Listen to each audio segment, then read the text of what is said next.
বেতন কাঠামোর আওতায় আনায় উচ্ছ্বাস প্রকাশ করেছেন জাতীয় ক্রীড়াবিদরা। তারা বলেন, সরকারের এমন উদ্যোগের ইতিবাচক প্রভাব পড়বে দেশের ক্রীড়াঙ্গনে। পিছিয়ে পড়া খেলোয়াড়দের হাত ধরে আসবে বড় সাফল্য। দেশের ক্রীড়াবিদদের অন্যতম বড় চ্যালেঞ্জ আর্থিক অনিশ্চয়তা। পরিস্থিতি বদলাতে এবার বড় উদ্যোগ নিয়েছে সরকার। জাতীয় ক্রীড়াবিদদের আনা হচ্ছে বেতন কাঠামোর আওতায়। ক্রীড়া প্রতিমন্ত্রী আমিনুল হক জানান, যেসব ক্রীড়াবিদ বেতনের আওতায় আসবেন, প্রতি 4 মাস পর পর তাদের পারফরমেন্স মূল্যায়ন করা হবে।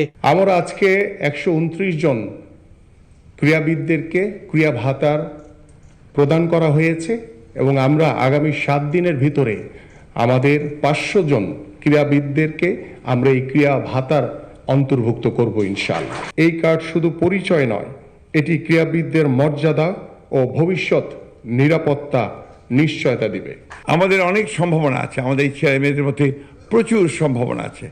আমরা যদি তাদেরকে ঠিকমতো করে পালন করতে পারি, তাহলে আমরা আরো অনেক সম্মাননা আনতে পারবো। সরকারের এমন উদ্যোগে উচ্ছ্বসিত খেলোয়াড়রা। তারা বলেন, এমন সুনজর বদলে দেবে দেশের ক্রীড়াঙ্গনের চিত্র।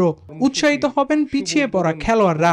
সংবর্ধনা পাওয়াটা সবসময় আমাদের জন্য অনেক গর্বের এবং আনন্দের, এবং সেই সাথে যখন দেশের প্রধান সব মশার বিরুদ্ধে সুরক্ষা দিতে এলো বসুন্ধরা এক্সট্রিম অ্যারোসল, মশার বিরুদ্ধে এক্সট্রিম সুরক্ষা। এবং যারা ক্রীড়াক্ষেত্রে অবদান রাখছেন এবং আমাদের যারা গার্ডিয়ান হিসেবে কাজ করেন, তাদের থেকে যখন এভাবে সম্মান পাই, এটা আমাদেরকে আরো ইন্সপায়ার করে। আমাদের ক্রীড়াটা পেশা হিসেবে আমরা নিতে চাই। তা আমার বিশ্বাস, উনি যেই সিদ্ধান্তটা নিল, এটা ক্রীড়া অঙ্গনের পুরো চেহারাটাই পরিবর্তন করে দিবে। নিচু পর্যায়ে যারা আছে, এখনো খেলা শুরু করছে, তাদের জন্য খুবই ভালো হবে এবং তাদেরকে আরো উৎসাহ বাড়াবে। সবাই একটা নির্দিষ্ট ভালো একটা ভবিষ্যতের দিকে আগাইতে চায়, তো সেক্ষেত্রে এই উদ্যোগটা চমৎকার।